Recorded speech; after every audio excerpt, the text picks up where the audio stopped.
morning from Benin. I'm the name of the program. I'm the Richie from Independent Television here in Benin. Anywhere BC they watch us and the clear signals of our station that BC they watch. Anywhere from the part of the world. Roku TV, Android, any part of the world if you watch us. But now I get big matter when BC we want to talk about. That'll be the matter when BC say a concern drugs for our country. Not the only drugs, hard drugs for our country. We won't talk about the abuse. I want to still talk about how BC people they were in BC they in charge, how did they work to make sure say this kind of things they don't let it spread up and down. Because of this one will come out, we go meet the Edo State Commander for the National Drug Law Enforcement Agency. He may come talk to us. No other person but Mr. Buba O Wakawa. Welcome to our program. Thank you very much. I greet you. Thank you. I know not the speak grammar, not the speak grammar here. We will bring our conduct small. We go manage as well. Yeah, that's so. For the war against drug, how the fights they go, especially for Edo State? Thank you.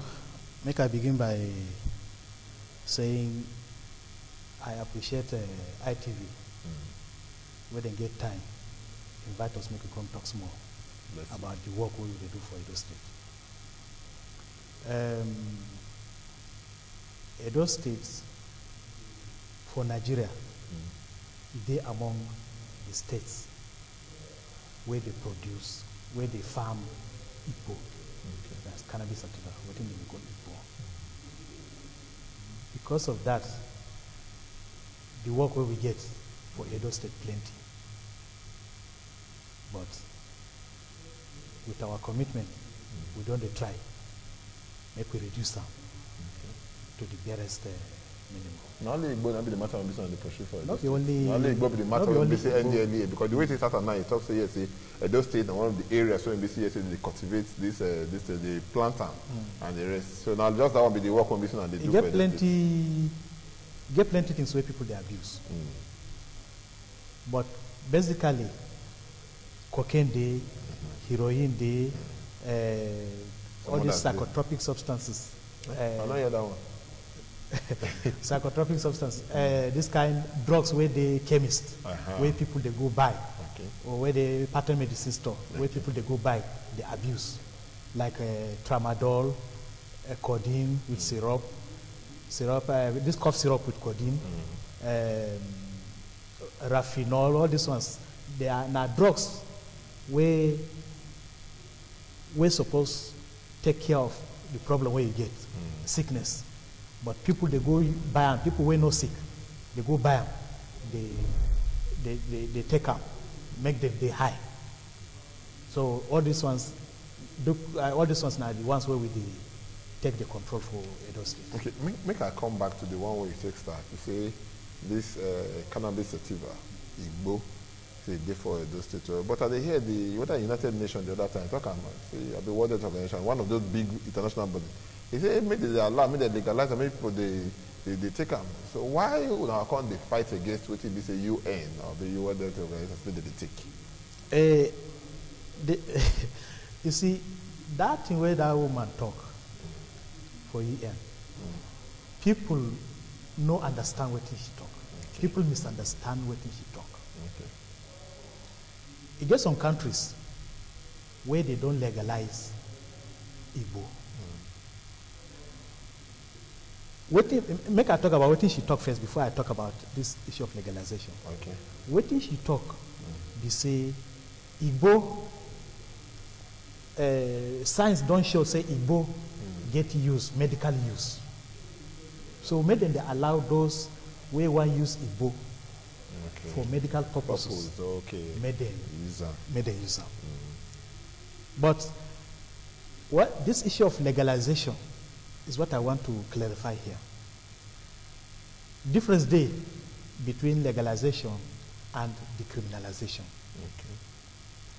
If government say we don't decriminalize Igbo, now you say Igbo no be crime again. Everybody feel smoke and anybody feel smoke like. Anybody feel farm anybody if you do anything where you want to do with Igbo.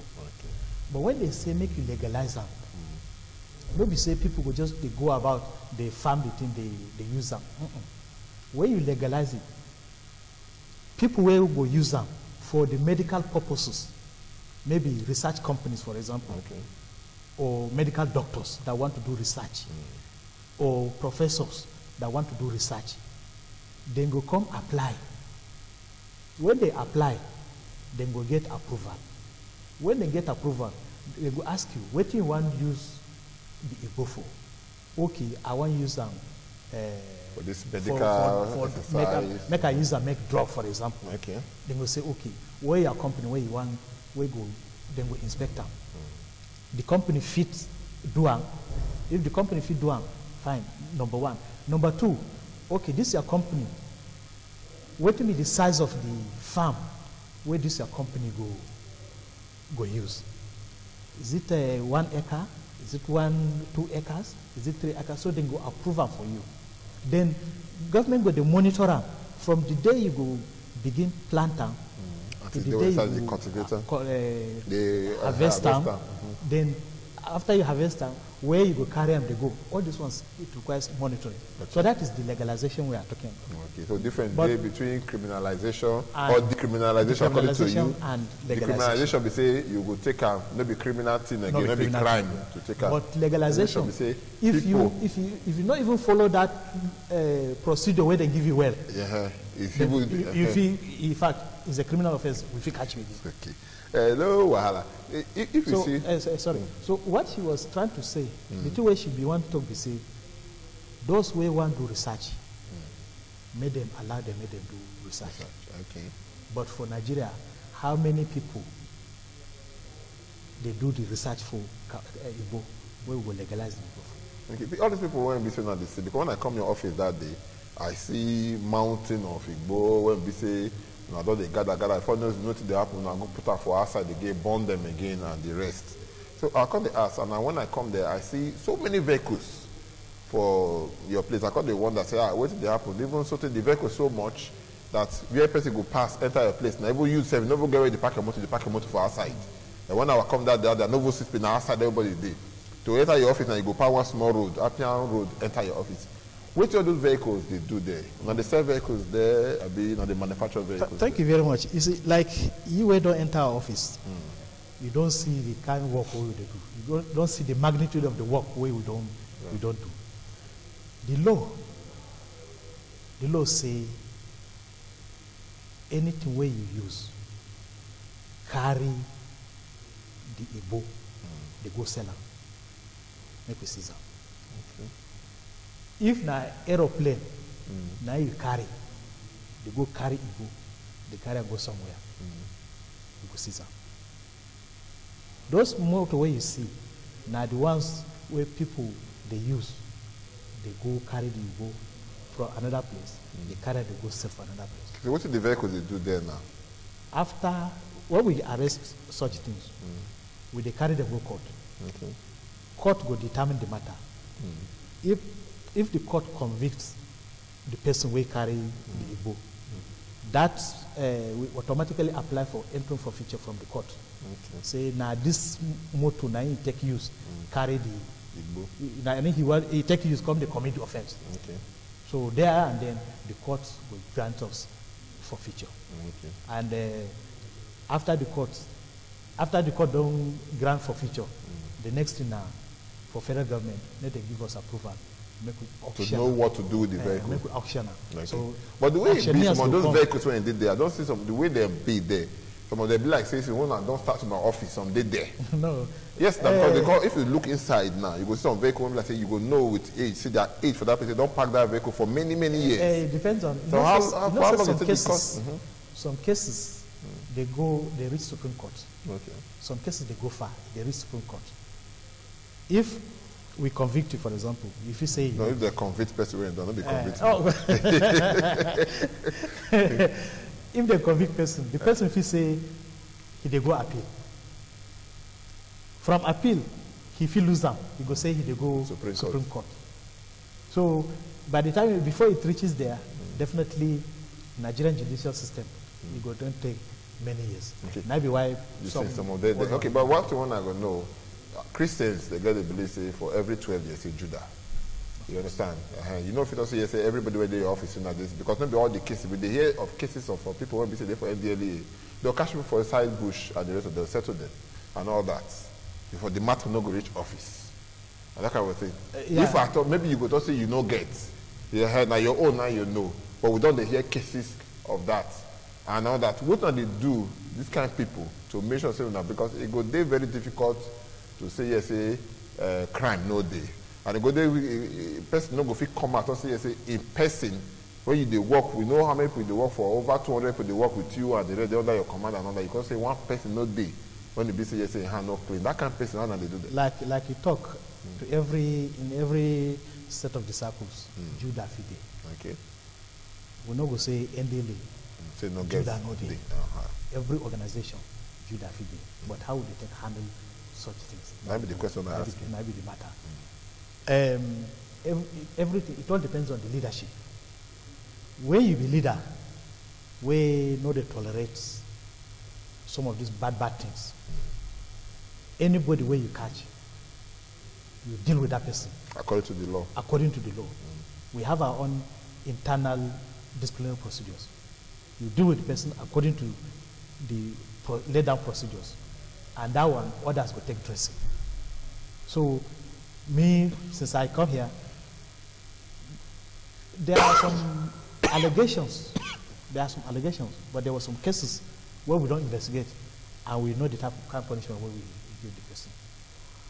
More will come to this thing. Of recent, we come see the one we say a concern coding. The BBC bring one documentary for television. After the documentary, the next day, they close some companies there. One of the prominent ones, they call Emzo. They close one line. But after 2 days, we say don't open them again. And secondly, too, when you go chemist, not be only Emzo will they see. Say that they get medicine when they say they get codeine inside. And according to that documentary when they show different type. Baolin, different type there for inside that documentary. And that kind of thing. But we don't hear say those people say they close their company. And if at all say they close their company, they could just come say this person when we talk this thing, maybe our own no. We don't know this person before. Yet the company see they go. That kind of case, why should we allow that kind of thing to happen? You close company for 2 days, you don't come back again.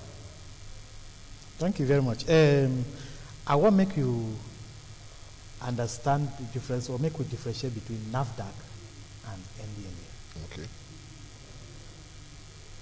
NAFDAC, now them they in charge of control of illicit drugs. Okay. That is drugs where illicit drugs.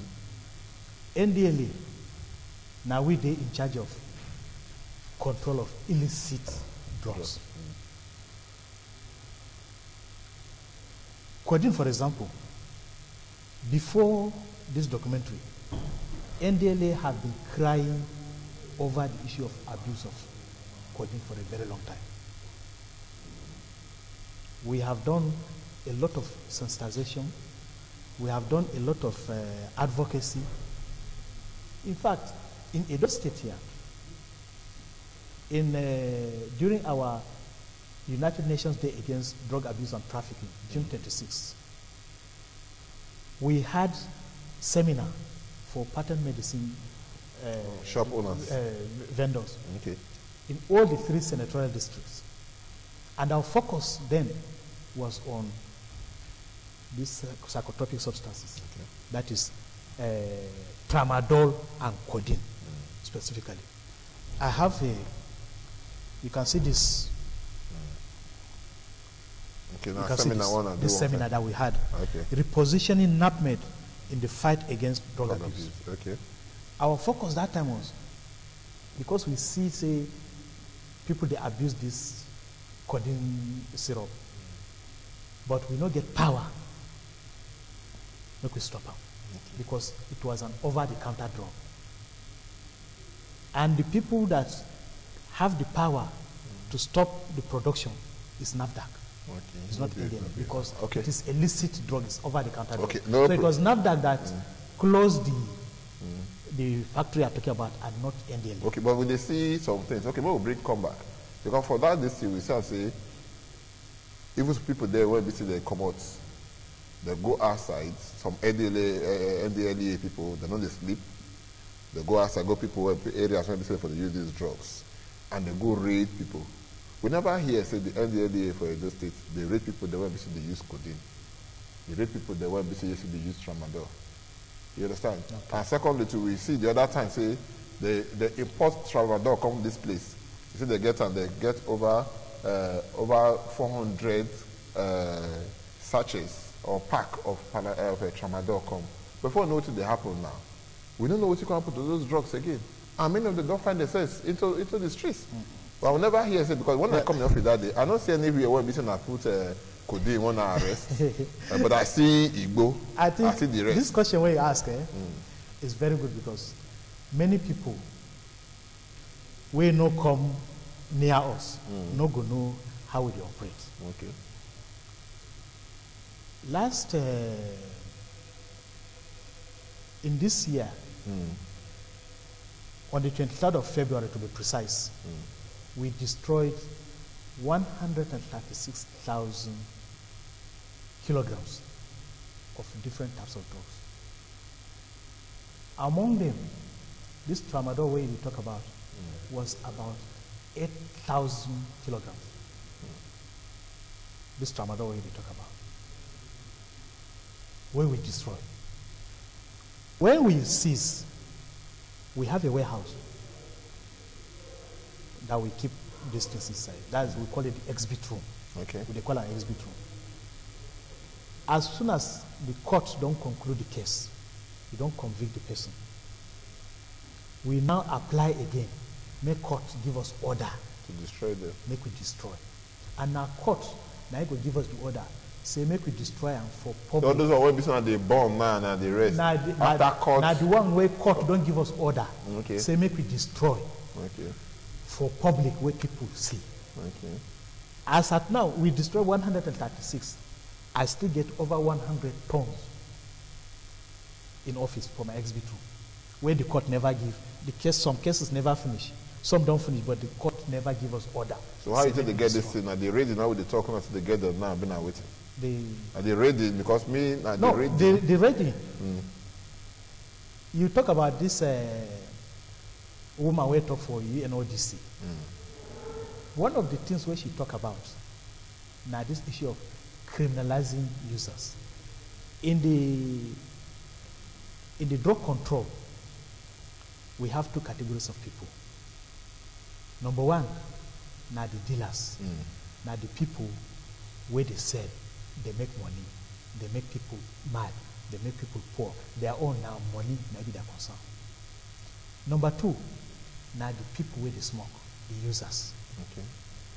Internationally, people where they smoke, they are seen as people that were misled, and what they need is help. And that's part of the thing where the other woman talk about, say, make we know they criminalize users based on international standard, and that is what we do. Now, be why for our department, for my office there, we get a department where they're in charge of drug demand reduction. Then they do counseling. If you be user, if we catch you, if for example we go for a raid, and there are about 30 people for that place there, now only one person will they look for there. Okay. The dealer. So even if we catch user. all the 30 people there, these users, once we fish out the dealer straight will prosecute and go court, we go convict them. But the users, we cancel them. Let them know the dangers of what they are doing. Because number one, they are losing money. The dealer is getting money. Okay, they cancel the way you talk about now. Your office there. Rehabilitation. Yes. Your office there, they cancel them.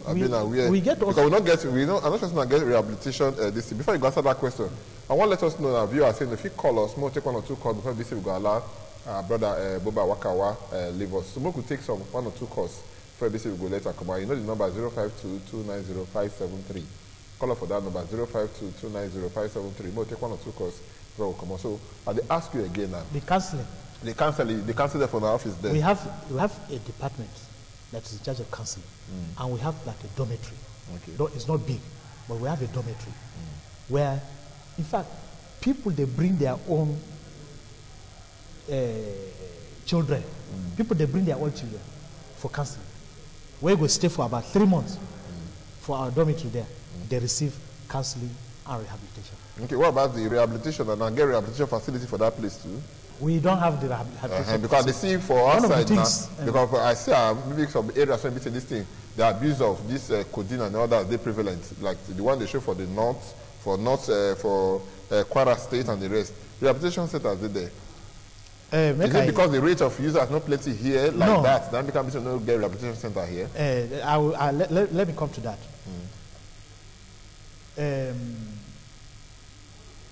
NDLA, we have what we call National Drug Control Master Plan. Okay. This National Drug Control Master Plan now be like the guidelines, the roadmap, where we will take use to control drugs for Nigeria as a whole. That National Drug Control Master Plan emphasizes that each state, NDLA should collaborate, should partner with the state government to create a state drug control committee. This state drug control committee will help. It involves a lot of stakeholders, like NAFDAC, because of some of these psychotropic substances, like other security agencies, like AIDS, NACA, because there's a correlation between drugs and AIDS, and with a lot of stakeholders. With the state government chairing the committee. Most of these states where you see for North, where they talk about rehabilitation centers or this, the state governments actively partnered with them, and they were able to jointly set up a rehabilitation center. Okay, before I go, let you come in Edo State here, we have approached the state government towards creation of the state drug control committee. Okay. During the tenure of the last governor, Comrade Adam Soshomole, he set up the State Drug Control Committee, which was headed by the Deputy Chief of Staff then. Okay. But that was towards the end of his own tenure. Okay. So with the coming of the new government, we've been on it. And hopefully it will materialize. And by the time it materializes, the issue of rehabilitation centers will be taken care of. Okay. Especially by this state. It's okay. Before I let you come out now, which word do you get for users, dealers, and abusers? When I play the users deal, abusers they because people don't know the difference between users and abusers. Well, the user and the abuser, they are all the same. Okay. They are all the same. Let me start with the dealers. When I assumed office here in 2015, in 2014, the total seizure in Edo State Command was 24,000 kilograms. That's 24 tons. When we assumed office in 2015, our total seizure in 2015 rose to 36 tons. In 2017, we had 61 tons. And you can see the number of vehicles that you said you saw in the office. There is no hiding place for them. So my advice to them is, let them pursue legitimate business. Okay, for the abusers. For the abusers. For the users. Or we call them drug-dependent persons. Okay. For the drug-dependent persons, there is hope. We have a counseling center that they can walk into at will. We don't treat users as criminals. We treat them as people that require help. For those that have undergone counseling in our office there, they will attest to it, the way we receive them. Or once you are a user and you come, we try to identify what actually is the cause that led you into the use of these drugs. And once we are able to identify the cause, we try to tackle that cause. For some that hinge on unemployment or this, we have partnership. Just last week, NDE, National Director of Employment, was in my office. We have partnership with them for those that do not have job, to key them into NDE skill acquisition programs. Okay. So there is hope for the drug users. But no hope for the drug dealers. No. In fact, the drug dealers, we are on the opposite side. Okay. So there's no room for them. All right, Buba Wakawa, thank you so much. Buba Wakawa, I am the Edo State Commander for the National Drug Law Enforcement Agency. Don't tell us. Say for the users, hope they, but for the dealers, no hope. If you not say you put hand for bad thing, go remove a knife. If they'll cut that hand, come out. Anyway, the program still work out. They will take small break. We'll come back and continue for where this will stop. Other things that they will be able to talk. But I want to ask you one to do. Just say if next time when we call you, will come here, Sha. Time. Once I get time, I will come. It's okay. Even if I don't get time, my PRO will come and. Okay, no problem. So we already settled that one now. This matter will be say concern drug. We don't have all the time so that yes, we know where it be say you did for society. We'll take small break.